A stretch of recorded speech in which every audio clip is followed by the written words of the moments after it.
Here's a first. Gotta make an addendum video in light of what just happened in recent days since the last video. Actually, there are 2 updates to show you, and we'll provide a brief recap before each one of them. I brought up in a prior video the mess they make around here on the grounds. Look at this, right? Remember the industrial appliance in the breezeway? Well, it's gotten worse. Now they've had 2 pallets sitting there for a week. More industrial equipment. Hell, they even got an employee's bicycle sitting around here because they're riding their bike to come to work. Nothing's changed in the last 2 weeks, and it's getting worse. The rec board knows, and they're doing nothing about it. No one's doing anything. They have the run of the place. For what? Their reckless decisions that exceeded their authority has turned this place upside down. Talking is over. Show me. Change it. Clean up and fix this go-fuck of a mess you all made. So I went back after the video to follow up, and it looks better. Someone did something about it. They cleaned up a little. Can't believe it. Like my voice has been heard. Maybe the video actually made a difference, except for one little thing. Earlier I saw some movement out in the breezeway and it suddenly cleared up,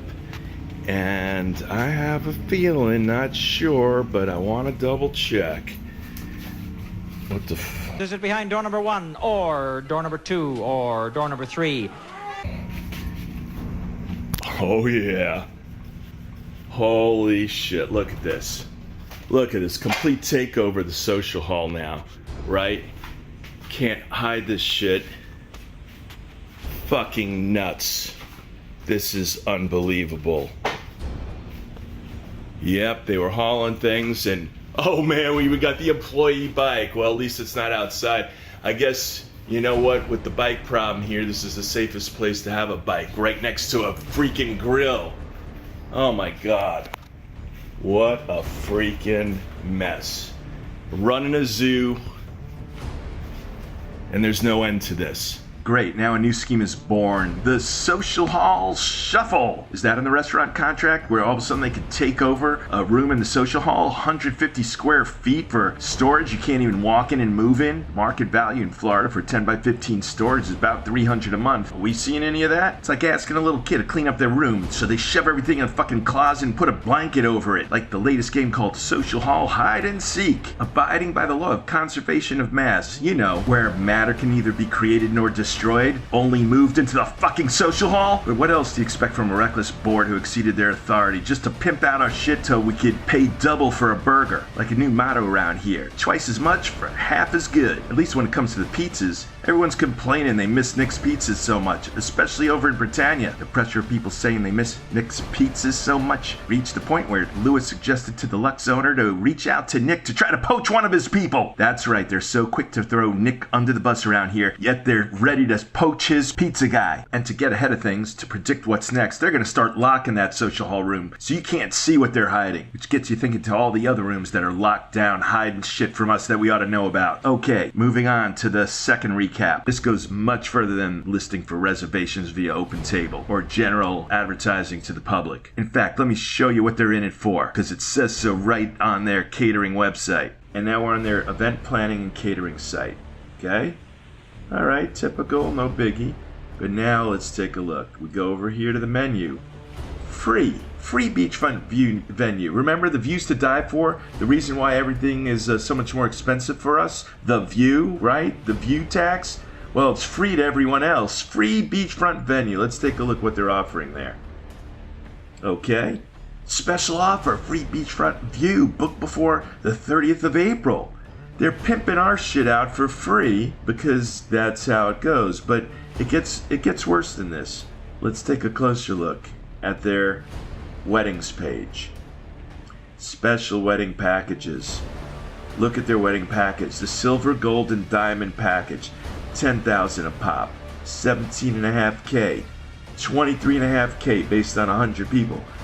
Beachfront ceremony and venue. Okay? Look at our venue location right here.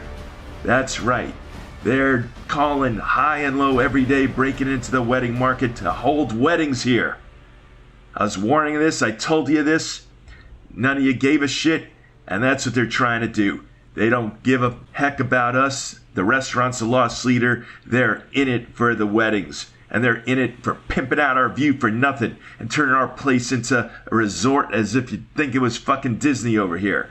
And this board rolled over and let them do whatever the hell they wanted, and they exceeded their authority to do it. Look at this. Are you kidding me? Is this what you bought into? We are not a mixed-use property. I bought in here for my private use and enjoyment and amenities. This has no place here. And the ironic twist to our private use and enjoyment being infringed on, being shitted on, is by adding insult to injury, is that we give the right to quiet enjoyment to Lux as a tenant. We've become the collateral damage for their right to enjoy catering to the public at our expense for pennies on the dollar. Here's that other update I was talking about. We're revisiting the Lux catering site, and this is a thanks to a tip from a neighbor. It means these videos are being looked at. You know who you are. In response to the video, went to the site, and there were changes since we just did the video the other day. So remember when we clicked here for free beachfront menu? Well, that's gone now. Now we have this instead, our exclusive venues. Let's see what's so exclusive about it.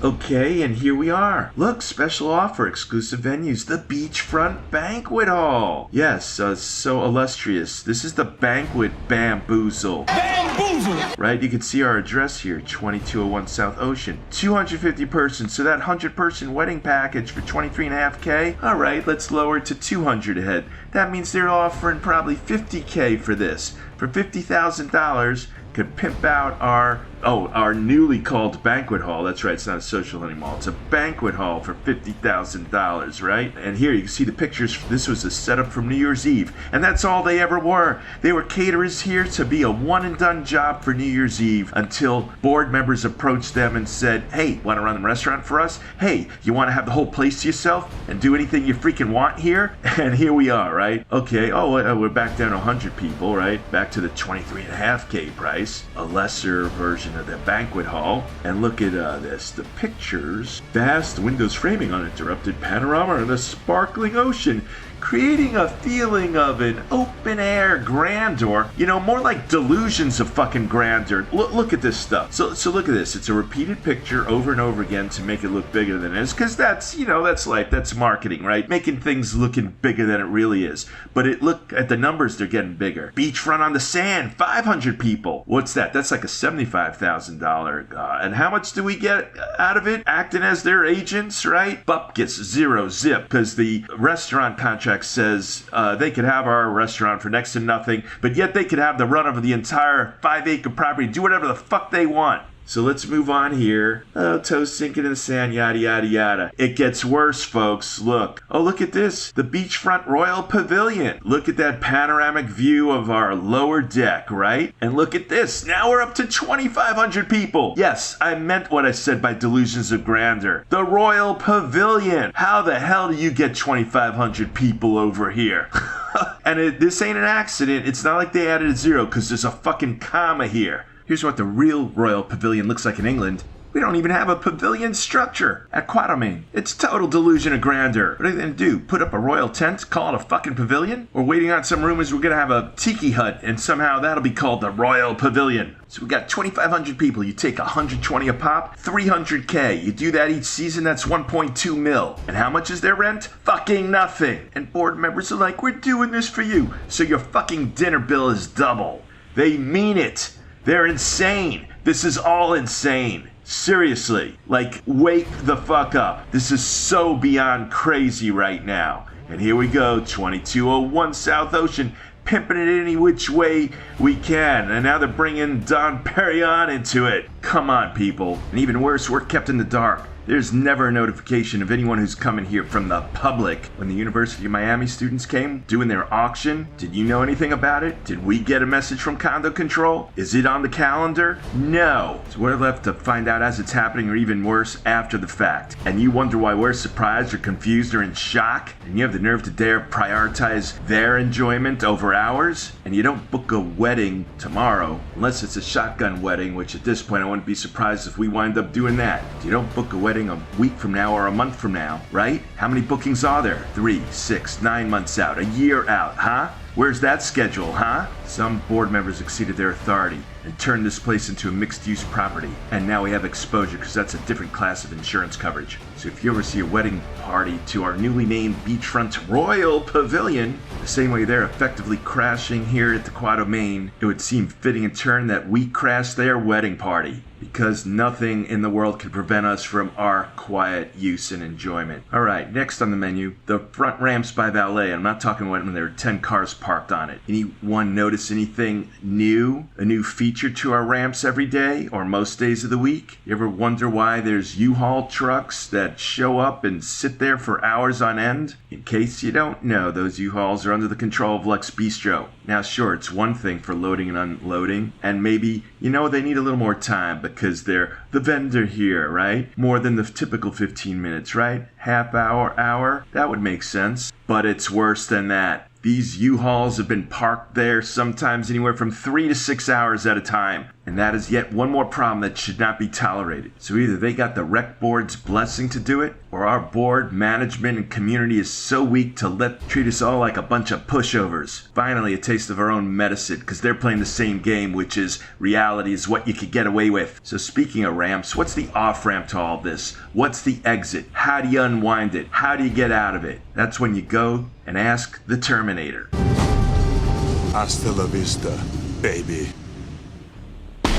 For Lux to even have a shot at staying here, they got to amend the restaurant contract back to private use and enjoyment, which means removing all the language about members and the general public and put back language in the old contract. The clause where it says the tenant is prohibited from engaging in catering services to non-residents on the premises. Then it really is hasta la vista, baby, because of paragraph 35, termination. We have the right as a landlord to cancel the lease with or without cause in its sole discretion upon written notice delivered to the other party at least 30 days prior to the date the landlord wishes to terminate this lease. Do you really think more than 75% of unit owners want to turn this place upside down into a mixed-use property and sell our place out to the public? Board members are already way over their head, and any board members foolish enough to continue this position of doubling down, defending it, normalizing it, selling it, pushing it, putting the bamboozle on us, well then, come election time, it'll be your turn to say, Hasta la vista, baby. You will be terminated at the ballot box. It's up to you to lead by example. I don't have to name names anymore. The community knows exactly which board members put us in this mess or supported this. There's still time to turn it around and restore the good faith that you breached when you broke the covenants